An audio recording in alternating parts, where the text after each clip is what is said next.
ನಮಸ್ಕಾರ, ನೀವು ನೋಡ್ತಾ ಇದ್ದೀರಾ ನ್ಯೂಸ್ ಫಸ್ಟ್. ನಾನು ಉಷಾ. ಮೆಸ್ಸಿ, ಲಿಯೋನೆಲ್ ಮೆಸ್ಸಿ ವಿಶ್ವ ಫುಟ್ಬಾಲ್ ಲೋಕದ ಧ್ರುವ ತಾರೆ, ಅರ್ಜೆಂಟೈನಾ ಮಣ್ಣಿನ ಚಿನ್ನದ ಕಾಲುಗಳ ಆಟಗಾರ. ಮೈದಾನದಲ್ಲಿ ತನ್ನ ಕಾಲ್ಚಳಕದ ಮೂಲಕ ಇಡೀ ಜಗತ್ತಿನಾದ್ಯಂತ ಅಸಂಖ್ಯಾತ ಅಭಿಮಾನಿಗಳನ್ನ ಗಳಿಸಿರೋ ಲಿಯೋನೆಲ್ ಮೆಸ್ಸಿ ಭಾರತಕ್ಕೆ ಎಂಟ್ರಿ ಕೊಟ್ಟಿದ್ದಾರೆ. ಅಂದ್ಹಾಗೆ ಇದ್ಯಾವುದೋ ಟ್ರೆಡಿಷನಲ್ ಕಾಂಪಿಟೇಟಿವ್ ಫುಟ್ಬಾಲ್ ಟೂರ್ ಅಲ್ವೇ ಅಲ್ಲ. ತಮ್ಮ ಫುಟ್ಬಾಲ್ ಕರಿಯರ್ನ ಸಂಭ್ರಮಿಸುವ ನಿಟ್ಟಿನಲ್ಲಿ ಆಯೋಜಿಸಲಾಗಿರೋ ದ ಗೋಟ್ ಇಂಡಿಯಾ ಟೂರ್ನ ಸಲುವಾಗಿ ಇಂಡಿಯಾಗೆ ಬಂದಿರೋ ಮೆಸ್ಸಿ ಕೋಲ್ಕತ್ತಾ, ಹೈದರಾಬಾದ್, ಮುಂಬೈ ಹಾಗೂ ನವದೆಹಲಿಯಲ್ಲಿ ಕ್ರೀಡಾಂಗಣಗಳಲ್ಲಿ ಅಭಿಮಾನಿಗಳ ಜೊತೆ ಕಾಲ ಸಮಯ ಕಳಿಬೇಕಾಗಿತ್ತು. ಆದರೆ ಕೋಲ್ಕತ್ತಾದ ಸ್ಟಾರ್ ಲೇಕ್ ಸ್ಟೇಡಿಯಂಗೆ ಬಂದ ಮೆಸ್ಸಿಯನ್ನ ನೋಡೋದಕ್ಕೆ ಇಡೀ ಕ್ರೀಡಾಂಗಣದಲ್ಲಿ ಸಾವಿರಾರು ಜನರಿಂದ ತುಂಬಿ ತುಳುಕ್ತಾ ಇತ್ತು. ಬಟ್ ಮೆಸ್ಸಿ ಬಂದ್ಯಾಪುಟ್ಟ ಹೋದ್ಯಾಪುಟ್ಟ ಅಂತ ಜಸ್ಟ್ 10 ನಿಮಿಷಕ್ಕೆ ಕೈಯಾಡಿಸಿ ಮಾಯವಾಗ್ಬಿಟ್ರು. ಇದಕ್ಕೆ ಅಭಿಮಾನಿಗಳು ಅಕ್ಷರಶಃ ರೊಚ್ಚಿಗೇಳುವಂತೆ ಮಾಡಿತ್ತು. ನೆಚ್ಚಿನ ಫುಟ್ಬಾಲ್ ಆಟಗಾರರನ್ನ ಜಸ್ಟ್ 10 ನಿಮಿಷವೂ ನೋಡೋಕ್ಕಾಗಲಿಲ್ಲ ಅಂತ ಕೆಂಡವಾದ ಫ್ಯಾನ್ಸ್ ಇಡೀ ಕ್ರೀಡಾಂಗಣದಲ್ಲಿ ದಾಂಧಲೆ ಮಾಡಿಬಿಟ್ಟಿದ್ರು. ಶನಿವಾರ ಸುಮಾರು ಬೆಳಗ್ಗೆ 11:30 ಇರಬಹುದು. ಕೋಲ್ಕತ್ತಾದ ಸ್ಟಾರ್ ಲೇಕ್ ಕ್ರೀಡಾಂಗಣಕ್ಕೆ ಮತ್ತಿಬ್ಬರು ಪ್ರಚಂಡ ಫುಟ್ಬಾಲ್ ಪ್ಲೇಯರ್ಸ್ ಆಗಿರೋ ಲೂಯಿಸ್ ಸೌರೇಜ್ ಹಾಗೂ ರೋಡ್ರಿಗೋ ಡಿ ಪೌಲ್ ಜೊತೆಗೆ ಲಿಯೋನೆಲ್ ಮೆಸ್ಸಿ ಬರ್ತಾರೆ. ಮೈದಾನಕ್ಕೆ ಎಂಟ್ರಿಯಾಗಿ ಅಲ್ಲೇ ಸ್ವಲ್ಪ ಹೊತ್ತು ಓಡಾಡಿ ಜನರತ್ತ ಕೈ ಬೀಸ್ತಾರೆ. ಬಟ್ ಇಲ್ಲಿ ಫನ್ನಿ ಅಂದ್ರೆ ಮೆಸ್ಸಿ ಸುತ್ತಮುತ್ತ ಬರೀ ರಾಜಕಾರಣಿಗಳು, ಸಂಘಟಕರು, ಭದ್ರತಾ ಸಿಬ್ಬಂದಿಯೇ ಇದ್ರು. ಹೀಗಿದ್ದಾಗ ಅಭಿಮಾನಿಗಳು ಮೆಸ್ಸಿನ ಹೇಗ್ ತಾನೇ ನೋಡೋಕ್ ಸಾಧ್ಯ ಹೇಳಿ? ಗ್ಯಾಲರಿಗಳಲ್ಲಿದ್ದ ಪ್ರೇಕ್ಷಕರು ಮೆಸ್ಸಿನ ನೋಡೋದಕ್ಕೆ ಸಾಧ್ಯವೇ ಆಗಲಿಲ್ಲ. ಅಂತಹ ಹೊತ್ತಲ್ಲಿ ಗ್ಯಾಲರಿಗಳಿಂದ ಘೋಷಣೆಗಳು ರಾಚೋದಕ್ಕೆ ಶುರುವಾಗಿತ್ತು. ನಮಗೆ ಮೆಸ್ಸಿ ಬೇಕು, ಮೆಸ್ಸಿ ಬೇಕು ಅಂತ ಕೂಗೋದಕ್ಕೆ ಶುರು ಮಾಡಿದ್ರು. ಹೀಗಿದ್ರೂ ಮೆಸ್ಸಿಯನ್ನ ಬರೀ 10 ನಿಮಿಷ ಕ್ರೀಡಾಂಗಣದಲ್ಲಿ ಇಳಿಸಿ ವಾಪಸ್ ಕರೆದೊಯ್ಯಲಾಗತ್ತೆ. ಅಂತಹ ಟೈಮ್ನಲ್ಲಿ ಸಿಡಿದೆದ್ದ ಅಭಿಮಾನಿಗಳಲ್ಲಿ ಹಲವರು ಮೈದಾನಕ್ಕೆ ನುಗ್ಗಿಬಿಡ್ತಾರೆ. ವಾಟರ್ ಬಾಟಲಿಗಳನ್ನ ಎಸೆದು ಬಿಡ್ತಾರೆ. ಗ್ಯಾಲರಿಗಳಲ್ಲಿದ್ದ ಬ್ಯಾನರ್ಸ್, ಹೋರ್ಡಿಂಗ್ಸ್, ಪ್ಲಾಸ್ಟಿಕ್ ಕುರ್ಚಿಗಳನ್ನ ಧ್ವಂಸ ಮಾಡ್ತಾರೆ. ಮೈದಾನಕ್ಕೆ ನುಗ್ಗಿದ ಹಲವರು ಅಲ್ಲಿದ್ದ ಟೆಂಟ್ಗಳನ್ನ ಕೆಡವಿ ದಾಂಧಲೆ ಎಬ್ಬಿಸ್ತಾರೆ. ಅಂದ್ಹಾಗೆ ಅಭಿಮಾನಿಗಳು ಒಬ್ಬ ಫುಟ್ಬಾಲ್ ಆಟಗಾರರನ್ನ ನೋಡೋದಕ್ಕೆ ಆಗ್ಲಿಲ್ಲ ಅಂತ ಹತಾಶೆಗೊಳ್ಳೋದಕ್ಕೆ ಕಾರಣಗಳು ಇನ್ನೂ ಇದೆ. ಆ ಕಾರಣಗಳೇನಂದ್ರೆ, ಲಿಯೋನೆಲ್ ಮೆಸ್ಸಿಯನ್ನ ನೋಡೋದಕ್ಕೆ ಸಾವಿರಾರು ಜನರು 4,000 ರೂಪಾಯಿಂದ 12,000 ರೂಪಾಯಿವರೆಗೂ ಕೊಟ್ಟು ಟಿಕೆಟ್ ಖರೀದಿಸಿದ್ರು. ಹಲವರು ಅದಕ್ಕಿಂತ ಜಾಸ್ತಿಯೇ ಹಣ ಕೊಟ್ಟಿದ್ರಂತೆ. ಅಷ್ಟೇ ಅಲ್ಲ, ನೂರಾರು ಕಿಲೋಮೀಟರ್ ದೂರದಿಂದ ಆಗಮಿಸಿದ್ದ ಮಂದಿ ಸ್ಟಾರ್ ಲೇಕ್ ಕ್ರೀಡಾಂಗಣದ ಹೊರಗೆ ಶುಕ್ರವಾರ ರಾತ್ರಿ ಇಡೀ ಕಳೆದಿದ್ದಾರೆ.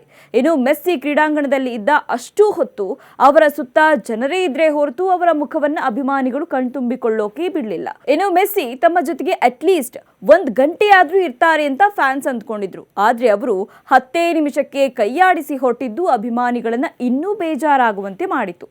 ಅಷ್ಟೇ ಅಲ್ಲ, ಬರೀ ಟಿವಿಯಲ್ಲಿ ಮೆಸ್ಸಿ ಕಾಲ್ಚಳಕ ನೋಡಿದ್ದ ಹಲವರು ನಮ್ಮೆದುರು ಒಂದೇ ಒಂದು ಪೆನಾಲ್ಟಿ ಕಿಕ್ ಒದಿತಾರೆ ಅಂದ್ಕೊಂಡಿದ್ರು. ಬಟ್ ಅದು ಆಗಲಿಲ್ಲ. ಭಾರತಕ್ಕೆ ಬಂದಿರೋ ಮೆಸ್ಸಿಯನ್ನ ದೂರದಿಂದ ಕಣ್ತುಂಬಿಕೊಳ್ಳುವುದಕ್ಕೆ ಸಾವಿರಾರು ರೂಪಾಯಿ ಕೊಟ್ಟಿರೋ ಸಾವಿರಾರು ಜನರಿದ್ರೆ, ಈ ಮಧ್ಯೆ ದಿ ಗೋಟ್ ಟೂರ್ ಆಯೋಜಕರು ಮತ್ತೊಂದು ಬೆಚ್ಚಿ ಬೀಳಿಸೋ ಆಫರ್ನ ಮೆಸ್ಸಿ ಅಭಿಮಾನಿಗಳಿಗೆ ನೀಡಿದ್ದಾರೆ. ಅದೇನಂದ್ರೆ, ಮೆಸ್ಸಿಯ ಹ್ಯಾಂಡ್ ಶೇಕ್ ಮಾಡಬೇಕು, ಅವರ ಜೊತೆಗೆ ಸೆಲ್ಫಿ ತಗೋಬೇಕು ಅಂದ್ರೆ ಅದಕ್ಕೂ ಪ್ಯಾಕೇಜ್ ಬಿಟ್ಟಿದ್ದಾರೆ. ಆ ಪ್ಯಾಕೇಜ್ ಮೊತ್ತ ಎಷ್ಟು ಗೊತ್ತಾ? ಬರೋಬ್ಬರಿ 10 ಲಕ್ಷ ರೂಪಾಯಿ. ಎಸ್, ಲಿಯೋನೆಲ್ ಮೆಸ್ಸಿ ದಿ ಗೋಟ್ ಟೂರ್ನ 10 ಲಕ್ಷ ರೂಪಾಯಿಯ ಪ್ಯಾಕೇಜ್ನಲ್ಲಿ ಮೆಸ್ಸಿ ಅವರನ್ನ ಪರ್ಸನಲ್ ಆಗಿ ಭೇಟಿ ಮಾಡಬಹುದಾಗಿದ್ದು, ಈ ಪ್ಯಾಕೇಜ್ಗೆ ಆಯೋಜಕರು ಮೀಟ್ ಅಂಡ್ ಗ್ರೀಟ್ ಅಂತ ಹೆಸರಿಟ್ಟಿದ್ದಾರೆ. ಇದರಲ್ಲಿ ಮೆಸ್ಸಿಯ ಹ್ಯಾಂಡ್ ಶೇಕ್ ಮಾಡೋದಕ್ಕೆ ಅವಕಾಶವೂ ಇರುತ್ತೆ. ಪ್ರತಿ ಸ್ಲಾಟ್ನಲ್ಲೂ 6 ಜನರ ತಂಡ ಮೆಸ್ಸಿ ಜೊತೆಗೆ ಸೆಲ್ಫಿ ತೆಗೆದುಕೊಳ್ಳಬಹುದಾಗಿದೆ.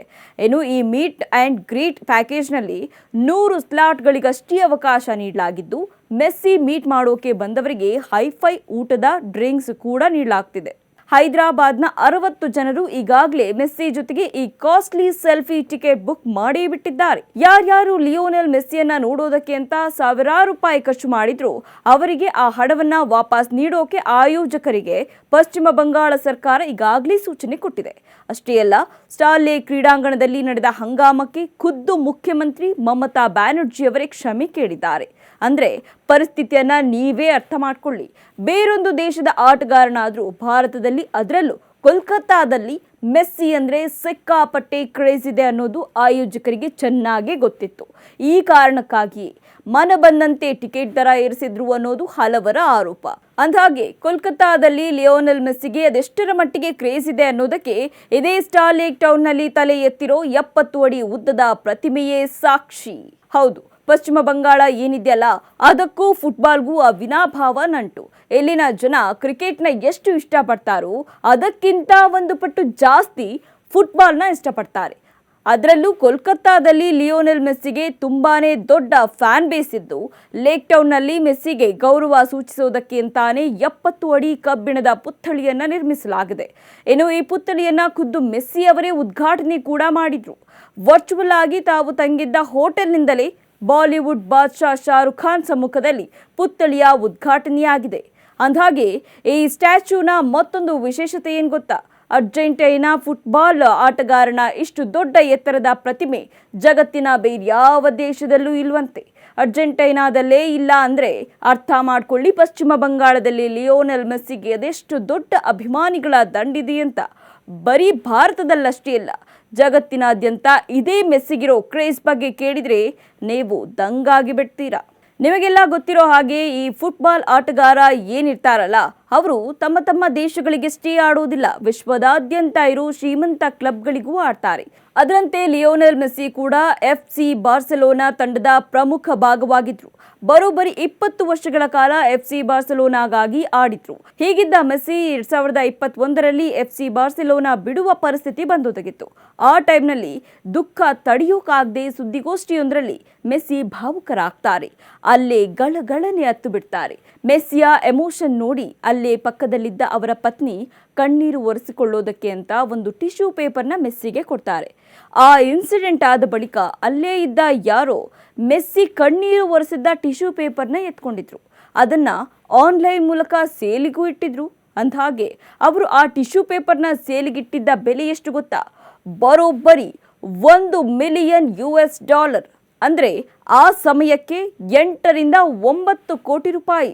ಇದಾದ್ಮೇಲೆ ಮೆಸ್ಸಿ ಬಳಸಿದ್ದ ಆ ಟಿಶ್ಯೂನ ಯಾರೋ ಕೊಂಡ್ಕೊಂಡಿದ್ದಾರೆ ಅಂತ ಕೆಲವು ರಿಪೋರ್ಟ್ಸ್ ಹೇಳ್ತಾ ಇದ್ರೆ, ಇನ್ನು ಕೆಲವು ರಿಪೋರ್ಟ್ಸ್ ಟಿಶ್ಯೂ ಸೇಲ್ ಆದ ಬಗ್ಗೆ ಅಪ್ಡೇಟ್ಸೇ ಇಲ್ಲ ಅಂತ ಹೇಳ್ತಾ ಇದೆ. ಇದು ಜಸ್ಟ್ ಒಂದು ಎಕ್ಸಾಂಪಲ್ ಅಷ್ಟೇ. ಬಾರ್ಸೆಲೋನಾ, ಮಿಯಾಮಿ, ಲಂಡನ್, ಐಬಿಜಾ ಸೇರಿದಂತೆ ವಿಶ್ವದ ಅನೇಕ ಕಡೆ ಮೆಸ್ಸಿ ಒಡೆತನದ ಲಕ್ಸುರಿ ವಿಲ್ಲಾಗಳಿದೆ.